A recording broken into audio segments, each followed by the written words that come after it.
Hey everyone, hope you're doing well. Today on Collection Lessons, I want to talk about guaranteed results. This is part of my Collection Lessons series. Anything I say in this channel is not anything advice, and let's get going. So last week, talking about opportunity cost and seeing all that, there's another side that kind of goes with that, which is kind of like guaranteed results. So I'll go into a few different ways that you can see this, as well as some examples. So let's get going. So the first way that I want to describe guaranteed results is on debt. On debt. Because everyone gets so focused on the numbers and they think, well, if I can take debt at, 6% on a line of credit or whatever it is these days as it keeps going up and make 9% over here, I'm making money. Sure, on math terms you are. You're making the 3%, whoop-de-doo. You're making the 3%. That's the difference. Obviously, you can see that. However, still remember that you're paying 6%, right? That's a guaranteed 6% you're paying, right? So on a line of credit of 1,000, you're going to pay 6%, which is like $60. Doesn't seem like much. However, you need to make that $60 on whatever let's say if you invested that 1,000, you're hoping that it makes 90, right? Like you're making money and you're like, oh, I made $30, and sure, that might be over the course of a year because that's what these are, their APRs, right? But do you realize that you're paying 60 to make 90? You're only making $30 here. However, if you didn't have the debt at all, and I know this is a different view because here you're making 30, you could save 60 and technically make 60 rather than the 30. Sounds like a fun math problem. So let's try and figure it out. So when I'm talking about this with the guaranteed returns is, let's say you have $1,000 of debt and it's gone. Like, it's not invested. It's just you blew it on food and drinks and whatever at the bar in a month or whatever it is. Like, you don't have anything to show for it. It's not an investment.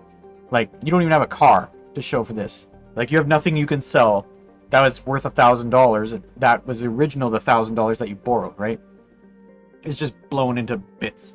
Like, maybe it was a trip, or maybe it was like, expensive food and a meal and whatever, or you just, you bought something that you can't sell with that 1,000, right?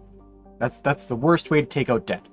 And different opinions matter to different people about, well, I took on a trip, so therefore I have experiences for $1,000. Sure, okay, but anyway, like, you shouldn't take out debt to buy something that that doesn't increase in value for one, but that you can't get back if you need to. That's just pure worst way of doing debt. So with that in mind, you have $1,000 debt. This is debt, and you know it's getting 6% interest. It doesn't matter how much the monthly payments are. Maybe the monthly payments are $10 or something. It doesn't matter. This 6% is guaranteed going to happen whether you like it or not. 100% chance that you're paying 6% if you leave this for the entire year. Guaranteed. I don't know how many more times I have to say guaranteed. Now, you get, let's say, $1,000 bonus at work. You get $1,000. You win the lottery. $1,000 lottery you won. Whoop-de-doo, right? Now, going into the previous video of like, do you take a trip? Do you pay off the debt, right? That was kind of the last comparison I had of opportunity costs.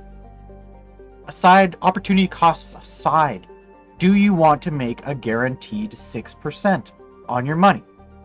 And it's like, well, yeah, I would love, 1,060.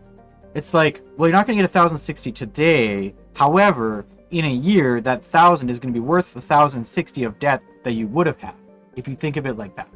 If you pay off the debt, you're making 6% on the return guaranteed. You're making this, and it's just going into the principal, if you think of it like that. Think of it differently. Think of it completely different than taking out money to invest. Think of it completely different. This is money you don't have invested. This is money that's gone, completely gone. You don't have a car. You don't have video games. You don't have anything to show for it. But this is a guaranteed return. If you get $1,000, you pay off the debt, you get guaranteed 6% that year. Guaranteed. You're not getting the money back. However, you're not paying the money. It's a guaranteed return. And, people don't understand this. It's like, just think of this. You could pay off the debt, or you could maybe, if you wanted to try your luck, put the $1,000 into investing to hopefully make the 6% or more to make it even worth it to invest. Right? So it's like if you get the $1,000 bonus that came out of nowhere, you have $1,000 that doesn't have anything, attached to it. You're basically in this scenario.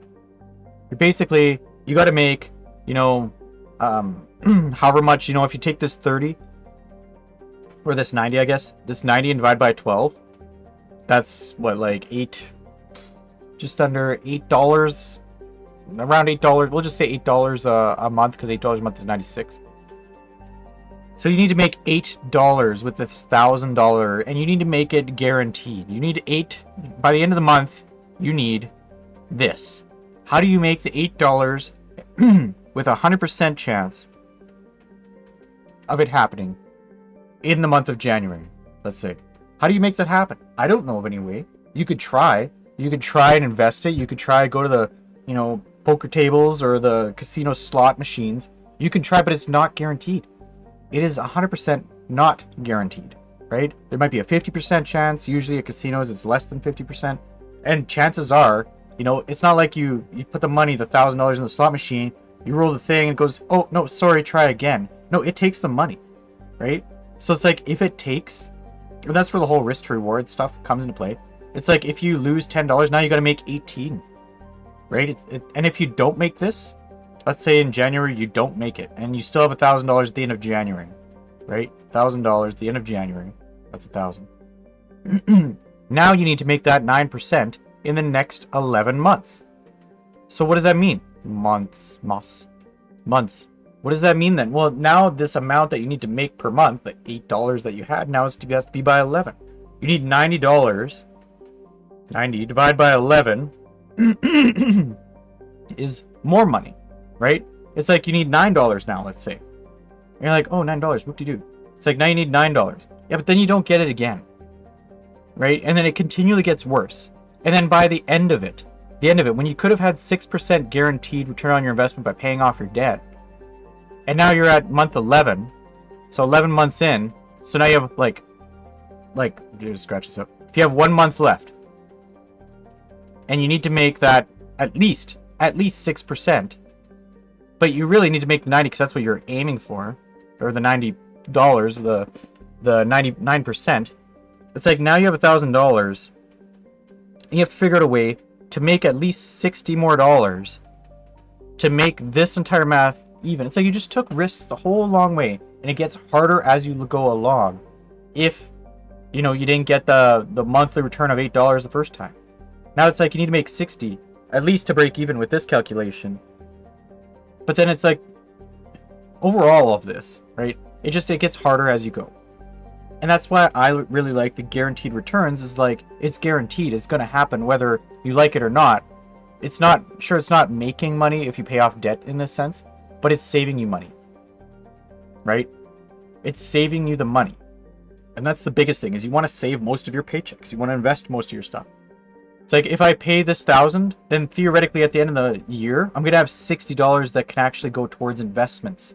Because if I didn't do that, I would not have $60. And if I blow this $1,000 on a trip, the opportunity cost is $1,000 plus 60, plus you're still going to have debt at the end of the year, right? So that's where the guaranteed results come in. So the second thing I want to share is the example of a couple that I found this month. So I looked at my car insurance. My car insurance per month has a financing fee. And, you might get a discount depending if you're a good driver or not, and then you got taxes and stuff like that along the way, but like, you're paying those anyway. So just look at the total, right? It's like, if I look at the total, like, let's just go through this together. The registration fee is whatever it is per year, and then the insurance is this much per year. You get a discount because you're a good driver. You got to pay PST because you're part of a province, likely, in Canada, or, whatever the tax is in your place. This is the total amount, $1,323. Divided monthly would mean $110.25. However, they add a financing fee, right? The financing fee is right here. So you pay 100, you should be paying this, evenly. But however, they put a financing fee because you're poor and they want to keep you broke, and then they just take money out of you. That's $4.41. So really, you're paying $14.61 rather than just 110 because you divided it by 12, right? If you just pay it yearly and not have this stupid BS financing fee that eats you out every single month, you'd save yourself $52. That means that you can get a guaranteed 4% if you pay for the car insurance up front. It's similar to this scenario. It's like, sure, you can try and take, the difference. Let's say you have $1,300 a month, right now, let's say, and it's like, am I going to finance for 4%? And then I'm going to try and take the rest of the money, let's say for the first month it's $1,200, and I got to make the money at least 4% to make this worth it. And it's like, well, if you don't make it the first month, the 4%, then it's like you need to make it more, right? Like you need to keep making it more. And then by the end of the year, you're going to be like on month 11, you're going to have $110, and somehow with that $110, you need to make $52, right? It continually gets worse. So why would you do this? Most people do this, and they think it's fine. They're like, oh, an extra $4, whatever. I can't afford this up front. Well, that's why you're broke. Essentially, that's why I was broke, because I didn't understand this. This is a guaranteed return here. This is guaranteed 4% on $1,300. I'll take it right then, right there. It's guaranteed. I don't have to worry or dick around or whatever, right? And it's like if you compound that, over 10 years, over 20 years, yeah, sure, $50 isn't much, but like, most people, that's a night out. Or that's a quarter tank of gas, a year that you get back. So just pay it up front. It's little things like this that you get little guaranteed returns on. Like the other one was Google Drive. So Google Drive, usually that's through one of my businesses that it's an expense for. But if I pay that up front, it doesn't matter if it's a business expense or an expense or your personal expense. Do you want to save money? Yes, everyone wants to. So then it's like you could pay this $4.43 monthly, or you can pay it annually yourself, rather than like if you just add up the $4.43 every month. This is for the 200 gig plan or whatever. Like you're paying this much over a year, but you could be paying this. The potential savings are $8. You're like, whoop-de-doo. It's like it doesn't matter. The percent is what you care about. If this scales at a magnitude of like everything in your life, and you start making 16% guaranteed every year on everything, between 4 and 16, whatever that may be. Sure, it's not much over 10 or 20. This is the mindset though that you need to worry about, you need to focus on, right? This is the difference. This is what separates people that are rich keep getting richer and the broke keep getting broker.